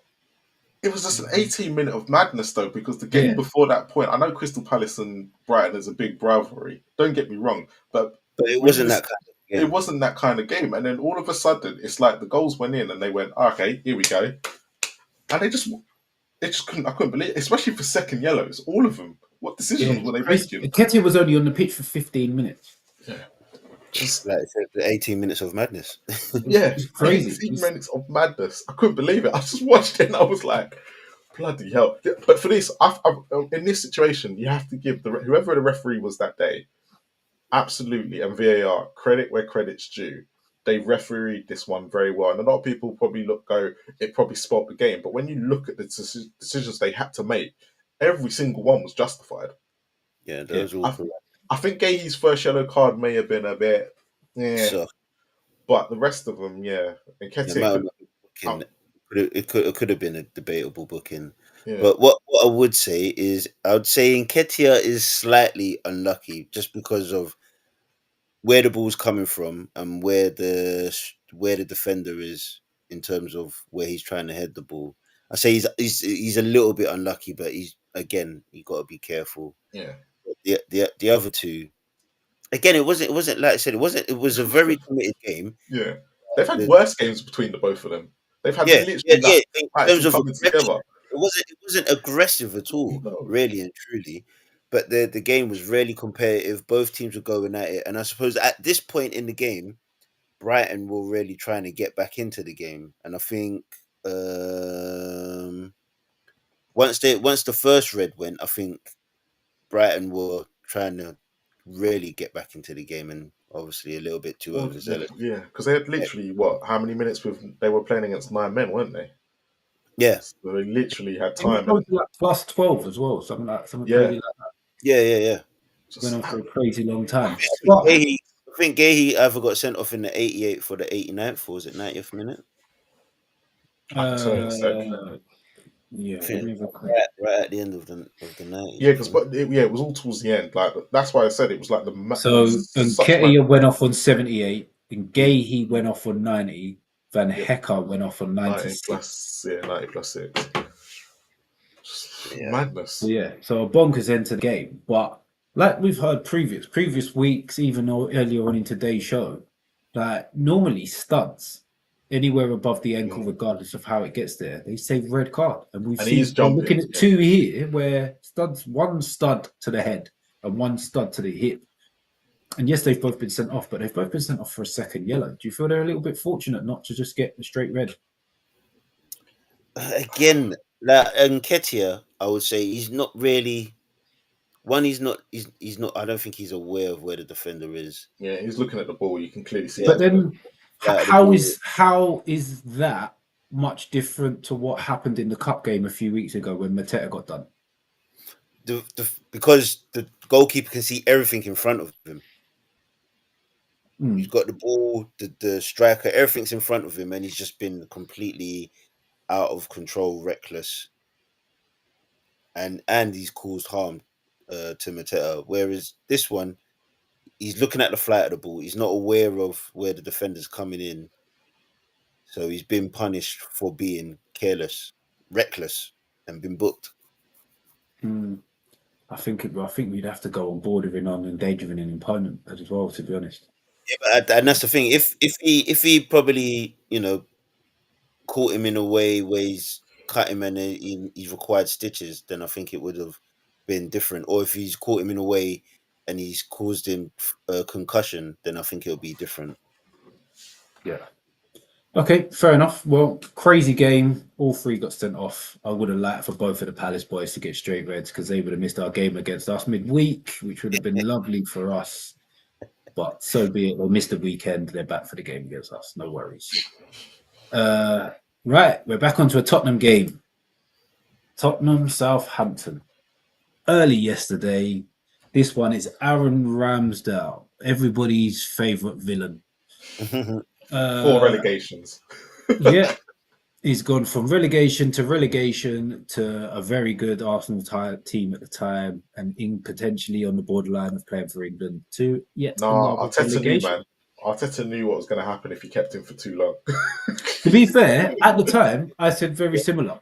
I don't like goalkeepers that get involved in the pantomime stuff, that react with fans, that do all the mad stuff, because it's just not, you're not concentrated enough. Attribute number one of a top level goalkeeper is concentration. Forget the fans. Forget getting involved with chants and all of that rubbish. Just be a goalkeeper.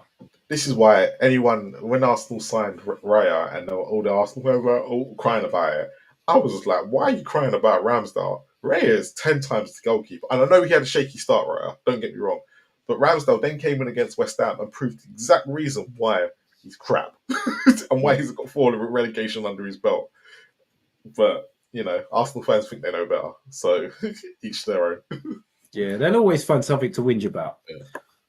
But onto this decision. Ball's rolling out of the Yeah. box. Always Apologies into the for box. not the correct image, but Yeah, it's close enough. We can all get the gist. Ramsdale gathers it, slides out of the area. A free kick was given, but was he given a yellow card? That's the only he bit I'm wasn't not given 100% sure. anything. He wasn't given anything. Okay, he Nothing wasn't was given given. any card. And the free And kick wasn't even given for the handball. Free kick what? wasn't given. No, the free kick wasn't given for the handball because he ends up fouling. I can't remember if it's Brendan Johnson or something. He ends up fouling That's them. Solanke. That's Dominic Solanke. Yeah. He ends up fouling them, and that's the reason why the free kick was given. Oh, okay. I don't think the ref but he drags it, so he ends up falling out the area, drags it back, and fouling Solanke at the same time, and he ends up giving the foul. And the linesman is looking directly at this.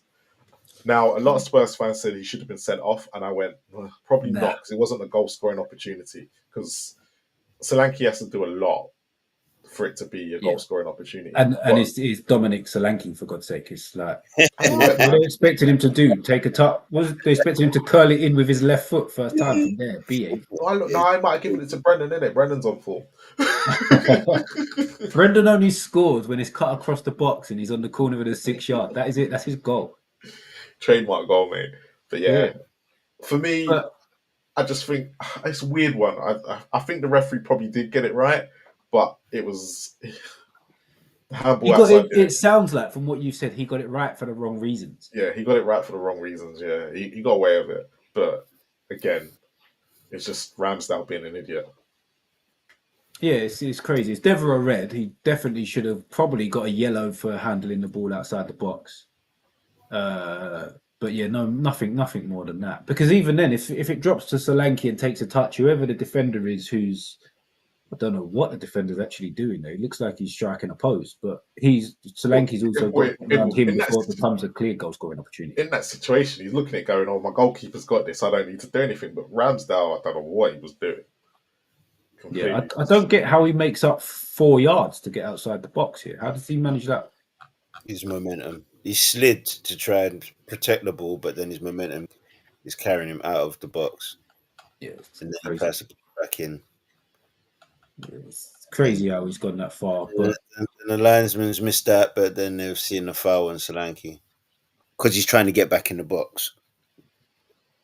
Yeah, fair play. Well, we started off with Dow Johnson. We had a little bit in the middle. We will finish with his verdict. Yeah. He says the goal scoring chance isn't strong enough for a DOGSO red card. What is that? I forgot what I did. Scoring. Yeah. Opportunity. Yeah, opportunity. Oh, denying a goal scoring, obvious goal scoring opportunity. Got you. So the VAR was right not to intervene. However, Ramsdale should have been booked for stopping a promising attack. It was a deliberate handball offence to stop an opponent from getting the ball. So you can't book him because he didn't go to the monitor, as we discovered with Sarr last week. Because I was well confused when Sarr got booked. Yeah. But the question on everybody's lips, there's 2 questions. Will semi-automated offsides stop the 5-minute delays? And what's wrong with VAR in the UK at the moment or in the Premier League? Automated offsides will help our offsides, but our offsides are pretty much, I'd say they're 9 out of 10. I'd say 8, 9 out of 10. Just the loss of markings is just time sometimes. That's the because only thing. we've had 2 incidents over 2 games where it's taken between the 2 incidents 10 minutes to get 2 offside decisions, which I think is way too long. I don't get why they just don't put the lines out. I just don't get it. But maybe they're getting used to technology. I don't know. Where VAR technology is right now, they just can't get the speed of what they want. Yeah, it's weird though. We say that, but it always seems to be us. Well, actually, us sometimes in the Champions League, not always, but it always seems to be us that always makes it longer than it's supposed to be. Because when we have World Cups and Euros, it doesn't take that long unless the English referees get involved. And that's the bit I never understand. But again, we probably do have one, and this is the weirdest thing to say, we probably have some of the best referees in Europe. Well, according to everyone else's opinion, we do. They learn a lot from us. So I think we just got to be more appreciative of the standard of which we have. Maybe our standards as fans is really high. Maybe that's what it is. I, I think the standard of a referee is in this country are just poor anyway. I've always said this. But this is the thing we hear from other managers in other leagues, and they Well, some of the VAR decisions that they have been coming out recently, and that's where I agree with you. Like, you're probably right, because some of their decisions have been absolutely bonkers, batshit crazy.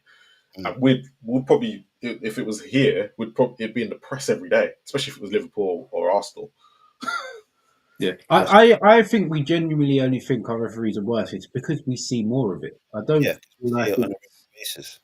yeah, because when we go to like I get that when it's international tournaments, a lot of the stuff does seem to revolve around the English referees, but most of the other top nations, their laws in their league are the same as the UEFA FIFA versions, whereas we, as Want the to do Premier it? League, seem to Yeah, feel like we want to have a slightly different version, which then Yeah, instantly puts referees going into Europe and going to international competitions on the back foot true. because it's a slightly different variation of what they use day to day. Would you stop VAR though? I would have stopped VAR. No chance. See, I feel for offsides that there needs to be more cameras because yeah. I'm now fed up of we're looking at an offside, but you're looking from a silly angle. Well, Like you're not straight along the line, and there's so the enough money in the game to get more cameras so you can look bang in line and so you'll the know. so the Romero offside yesterday was a prime example of this, because when you saw it from head on, you went, that don't look offside. And even when they think, you was like, nice shoulder don't look offside. But then they showed an angle on TV which no one else showed. They showed the angle reversed, Yeah. and you were like, fuck, he looks clearly offside, which he was. And I was kind of like, why have they not shown everyone this angle? Because the other, when you turned it around, and I think the camera angles are really deceiving sometimes. And I don't think that's why the semi-automated offsides might be what might clears it up a little bit, hopefully. The FA Cup seemed to work okay. Yeah, the I've semi-automated is fine. The only time the semi-automated is going to take time is is the few occurrences when they still have to draw the lines. Like if you've got a free kick that's getting delivered in, Yeah. and you've got say about 10 players in a line, Mm. the semi-automated won't differentiate between the players well enough to do it quickly. So you've still got to have a human look at it and potentially draw lines. But the Yeah. semi-automated is miles better because some of them will be done like that. Yeah, I'm hoping that clears up a lot, but I think the problem that we're always going to have in the Premier League, which is never going to stop, is the clear and obvious. No, Hmm. but with modern technology, does AI play a role in semi-automated and certain aspects of going forward? I think it will. Personally, The more and more it gets Depends who used, built the the more AI and more we'll system. see If it. it's Microsoft and Copilot, probably not. If it's ChatGPT, you might do. I actually think the laws of the game still leave too many grey areas, which is why we don't see the decisions because there's too much subjectivity. yeah, Yeah, when Like, you leave it we to need subjectivity, every law we can, black and white, yeah. to take Apart as from much offside subjectivity out of it, and then only everybody will is understand the why only things are given. law where there is black and white. Yeah, it is offside. It isn't offside. Offside is the only law where you get that. Everything else is based on every referee's perception Yeah, of the incident and how the wording of the law is interpreted. yeah, so the 100%. question I have for you two, because again, I don't understand the settlement, but maybe you guys probably, is VAR making you fall out of love with the Premier League? I think it's a factor of things. I think VAR gets blamed for a lot. Mhm. I think football itself is changing. I think managers are changing where they're not managers anymore. They are head coaches. Mhm. So they're not in touch. They're not in charge of the teams that they're building. They're just in charge of the teams that they're coaching. Is this a case of, are you going down the route of, obviously there was a thing that came out I think yesterday, that we have more robotic players now than we do have the gems of, like, your, like, let's take Jack Grealish under Villa was a maverick, but in a Manchester City shirt he's a Yeah, robot. kind of Yeah, of scenario. course. Yeah, of course. But then you, on the flip side, you're going to have Claverts at Bournemouth who are flourishing, Langers at Nottingham Forest that are flourishing. Because Um, they're asked to play something different. yeah, the Ox play something different, and that's what it is. It's horses for courses. And the thing is, you look at Jack Grealish. Now that he's actually done everything at City's, one all he could win. Why not just go back to Villa? Because look at Rashford, Arsenio, who weren't enjoying their football at their parent clubs. They're loving it. So he needs to find that again because he's not the Jack Grealish that was probably Do you going to think be his main. he needs to come to Spurs, not go Villa? Villa are probably No, I'm just saying it. It could they be got Villa. Ramsey and what's his name? But what I'm saying is, does he really fit the bill at Man City? I don't Not think so. anymore. But I think Pep kind of like, let's take the Manchester derby yesterday. It was probably the most boring Manchester derby we've seen in years. But when Doku came on, everyone thought, here we go. But even he just wasn't at the races, and he's Yeah, of just course not. not. But to be fair, Doku is probably more suited to Pep style, whereas Jack Grealish is more of a free thinker. He's a bit more of a You know player that what? can find the space and then get into the game. I actually think we're seeing Pep have a little bit of a rejuvenation away from the robotic to give his front three stroke four a little bit more freedom.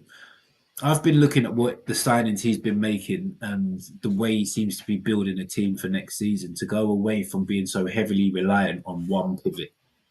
And it looks to me, with the signings that he's made, he's going to go more of a 4-2-3-1 with three very fluid, very creative players behind Haaland. So you'll end up seeing Doku, Marmoush, and Savinho floating about all over the place, not in the Thing rigid system that he's been playing behind Erling Haaland. that his fundamentals are though, he needs two wide players. That's the only thing. It So will he be, but will. I think you'll see more fluidity. I think you'll see them switch around, and there'll be a lot more maverick in the way Man City play next season because they'll have more of a solid base with the double pivot. And Rodri will be back. But I They're think gonna need. Rodri will be paired with the is his name Nico Gonzalez or whatever his name Yeah, is. I Nico think he'll be Gonzalez. paired with Yeah. him to take a little bit of the strain off Rodri just being a single pivot, so they don't need to be so robotic. So that if one of these Mavericks do lose the ball, they're not completely wide open in certain areas. We shall see. Time will But tell. yeah, getting back to my original question. So VAR is not ruining your love for the game.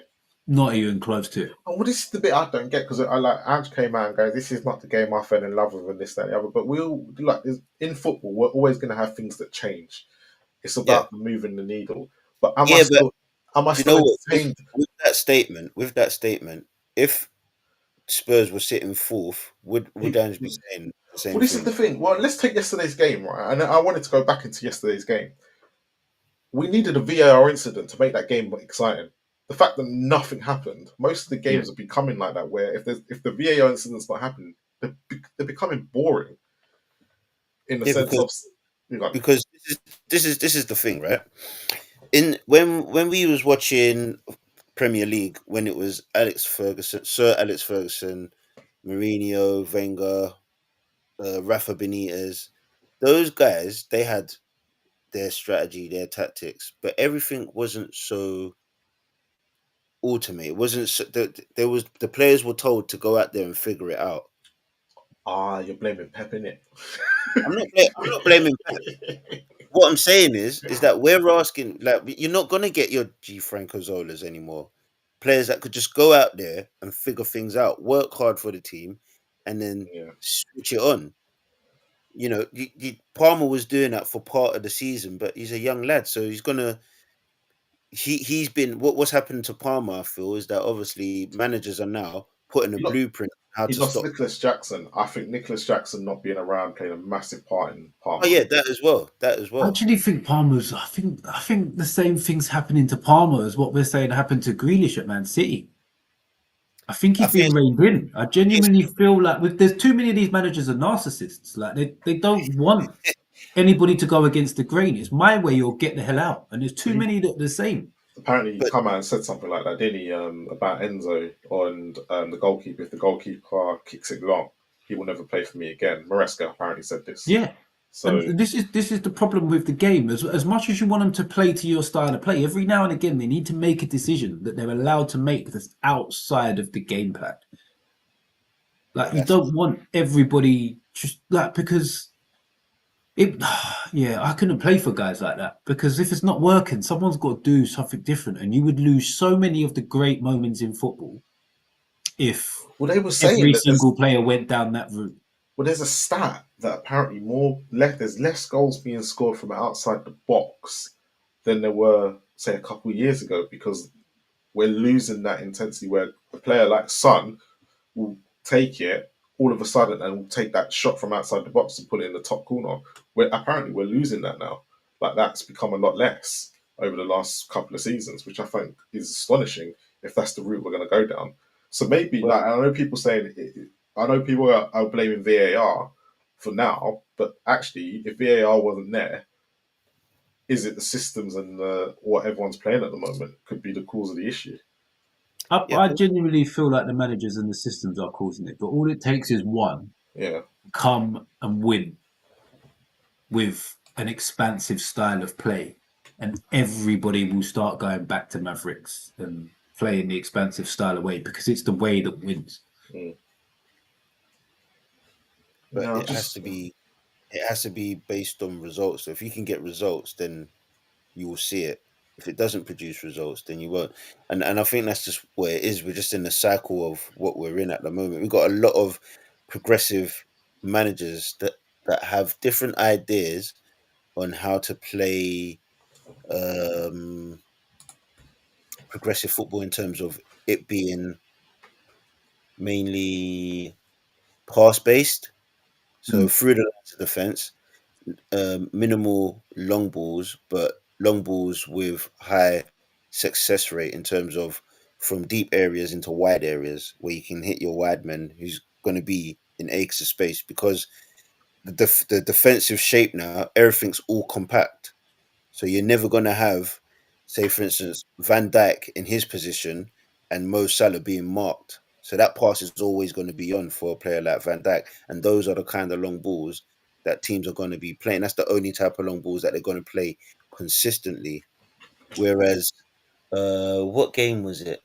Was it Chelsea versus Spurs? And it was just one long ball straight through the middle. And Jackson almost got through and scored and hit the post. first minute of the game, yeah. You're not going to get many balls like that, those kind of balls anymore. No, I think Sanchez probably got in trouble for that. Crazy. So that's what I'm saying. Yeah, those because you take the Liverpool. Do you remember when Liverpool played Man United at Anfield and Manchester United hit most long balls in that game because obviously that was the easier way to break Liverpool down, but no one's ever done it since. Yeah, and it's just probably at the moment they having Liverpool to deal with long balls and probably some of these teams they wouldn't have had to deal with it today.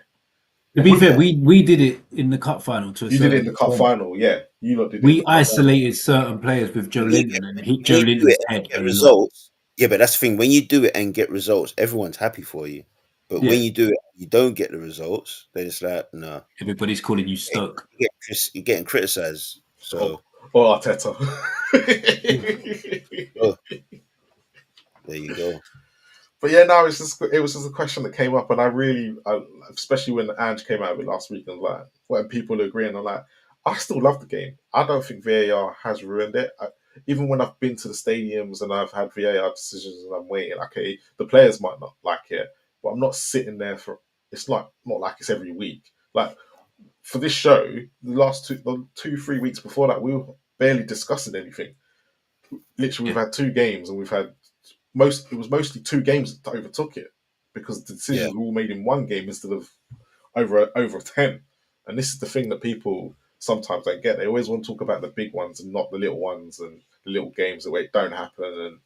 And Premier League football is probably where it is right now, and I'm still going to be watching it tomorrow. And semi-automated offsides ain't going to change my mind. No, it's not. No, it's not. No, it's never going to change. Like if I'm at home on a Saturday and I've got nothing to do, Newcastle aren't on, I'm watching whatever game's on. I'll watch anyone but Arsenal. I just watch whatever game. It makes no odds to me what Shut I'm the watching. curtains. As they say. Only because I don't want to watch them win. But people Right. say they're falling out of love with the game, but football content is only going up. Like we're here because of the love of the game. We want This to is talk the about thing. it more. People want to watch people talking about it more and get involved via the chat. So if the Yeah. love of the game's going, where are all the YouTube channels coming from? Where are all people like us appearing from? If no one loves Yeah, the why the game, why the mainstream media worried about the YouTube community if you know football weren't doing that well? Like football's more accessible these days, and for But me, no, it's the thing. It's less accessible. It's more accessible through social media, where via what we do and other people on the community yeah, but talking. and then even if you look at some of the big shows on Sky Sports, whatever that the Saturday Social or whatever they call it, Saturday morning, all of them dons are YouTubers. Like they yeah, haven't come from a media background. They started here where we are, they and need to they've get built Soccer their AM way up back into then. a position where they're on. Like the thingy that Scholesy and Carragher do. YouTubers, people who have Overlap, been on yeah, they social overlap, yeah, media they overlap. who are then pushed onto it. Like you get guys from Arsenal AFTV doing interviews with Sol Campbell, a man like that. Like Who? Judas. your mate Campbell, big Solzy. Like if there wasn't love for the game anymore, these people would get nowhere. No one would watch it, and they wouldn't end up anywhere at all. Yeah. Yeah, no, I do get it. I think the older. It'd be interesting because the older generation are the ones that, are the ones I that. think that's what you're identifying is where do the older generation fit in with today's style of football? Yeah, Because it's not like the Premier League of the 90s and noughties. It's a different style of Premier League. You now got this on Sky. You've got this whole baller league where you got the YouTubers starting their own five-a-side. that's Where come from we had our Germany, isn't it? masters. Yeah, that's it. Yeah. So where we had our masters, where we'd watch the old legends, them mixing it up, doing their own thing. Mm. Where do we fit in with all this and how we consume the content, how we consume football? Is it the Mm. same? Is it different? Well, yeah, because younger generation are not supporting teams anymore. It's about players, isn't it? And that's probably what a lot of us don't understand because we've grown up constantly with one. But now the Messi and Ronaldo phenomenon is where people are at now, where they are Yeah, following players and managers as well. Because but when evolution Jose and is Ange, literally in everything, though. yeah, It's in everything. You look at basketball. There's people will go back to the 2000s that preferred the Jordan era or they prefer the Kobe era over the era now where loads of 3-point shots are being taken and there's less skills and less dunks on shot. You can go to F1, guys will turn around, the cars aren't loud enough. I don't like it no more. It's too silent. There's not enough this, there's not enough that. It's just the evolution of anything. People move with technology. Someone finds a way that they feel is better to win than the way that's currently being used. yeah, And then because everybody follows it for a little while. VAR And is here someone to finds a stay. way Yeah, to beat that way. And then everybody goes with that as well. And then it just goes round and round in a circle. because look, at the end of the day, when you look at it, like the away goal rule for the Champions League now gone. They've decided to get rid of that. That was Yeah. something that was probably changed all them years ago. People complained about. Who remembers the silver goal, golden goal? Golden goal. I remember the silver goal for a little while, and that was a bit annoying. Then they Yeah, got rid of and this golden year. goal. But I yeah, preferred the silver goal to the golden goal, though. Nah, I thought golden goal. Just do golden it. goal was Golden goal I always thought was harsh was because you get 15 minutes. You get 15 minutes for the first half of extra time. Someone scores after 2 minutes, game done. Right, if Like, play at least Gascoigne until gets his half toe time. to it, it ain't harsh. No, exactly. We were all there. If Gascoigne gets his toe to it and he's a bit taller, we are loving life. That's Crouch. Only that was Crouch. No, wrong era. The little 17-year-old couch at the time we needed. No. Could you imagine? Oliver Bierhoff, man. Czech Republic, 96. Yeah. But yeah, on that note, we'll leave it there. We'll leave it there until next week. Hopefully we get some more VAR decisions. Well, semi-automated offside is going to be an interesting one that we can talk about next Yeah, weekend. that's going to be interesting to see how that How feels. that pans out. That comes in for this weekend, yeah? Yeah, this weekend. But yeah, because for me, it worked in the FA Cup, apart from that one game where it went wrong and they had to go back to the old system because the Yeah, technology. but I That's think right. that was one that they couldn't figure out whose foot was what. Yeah. On wrong, and then use the old system. There's nothing wrong with that. Yeah. It's not always going to be perfect, and I think that's what us as fans have to accept that, the whole point of it is to get to the right answer. So Yeah. if they do it quickly, great. If they have to take a little bit of time, all right, they have to take a little bit of time, but they got the right answer. I'd rather you take a little bit of time to get to the right answer than get to the wrong answer and take a whole load of time and still get the wrong answer. Yeah, true. Because at the end of the day, I think the VAR is never going to be 100%. They never said claimed it was going to be 100%, but it's getting more decisions right now Yeah. than it is 5-6 years ago, Yeah. give or take. You have to take it with a pinch of salt. It's the decisions they're getting wrong, which can sometimes go, "What the hell are you doing?" Yeah, there's still a few odd mad ones, and people Yeah. will turn around and go, well, it's human error. Computers also make mistakes, by the way. Computers aren't perfect. So even if it was fully computer operated, there would still be the odd glitch in You the know what? matrix. Yeah, When like the FIFA, yeah, computer gets in the way, though, that's when it becomes clear and obvious, isn't it? And then yeah. you just don't have to murky the waters. It's not clear and obvious. Move on. True. Maybe it is going down the AI route. Maybe. Hopefully not. They What can a just play. make they can make like 40 robot Kalinas. Hey, why not?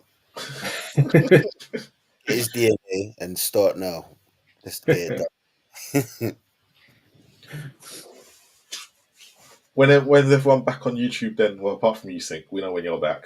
Yeah, Well, at the minute, I will be back Sunday evening, 9 p.m., where I'll sleep, lock in, sit down, take a pew, just listen to us talk about football. I Where are am you back. going to be, Marlon? That's the question. You've got a I've little got fan base that follows you around these days. What are you on mate, this I've week? got a busy week this week as well. I've got obviously my show tomorrow. Wednesday's a free hit. Thursday, I'm on Last Word on Spurs doing the Frankfurt reaction.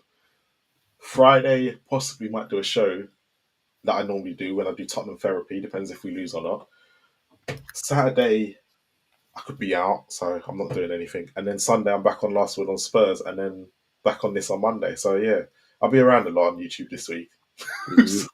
Busy man. busy man. And whoever else asks me to go on the show this weekend, I'll probably say yes. So yeah, I've got to the some time. grind. Yeah. Man, Might have to get into Ashmatic, see if I can jump on the rivals again. actually, to be fair, I don't even know if Toon's around. I'll ask him. I'll let you know. Yeah, get on him. Get on him. I can only look. Even though I started this channel, even I can't get onto the rivals. So you're lucky.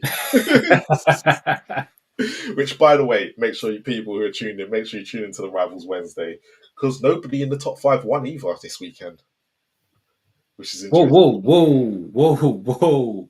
You lot have just Slow gone up. down. Sorry. Rewind. Don't think about what you just said there. You lot just won in it. Well, I have to change the title to bloody fun now. Oh fuck it, I'll leave it as is. Newcastle don't count. Apart from Newcastle, everyone else didn't win a game, did they?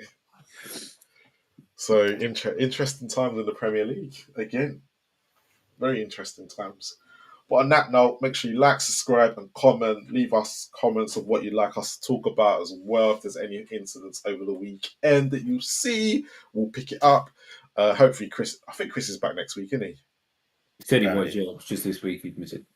Yeah, and Stocky's hiding because West Ham are below Spurs again. So we'll wait to see if West Ham go back above them, as we do have Wolves this But to weekend. be fair, Stocky might be away for a few weeks. We might have to get a replacement in for a couple of weeks then. Yeah, he's Any going West through a Ham move fans out there, process. come on. Well, if anyone wants to jump on, anyone from the audience, any of our members want to jump on a Monday, let us know. Reach out to me, and we can get you on like we did with Harry tonight.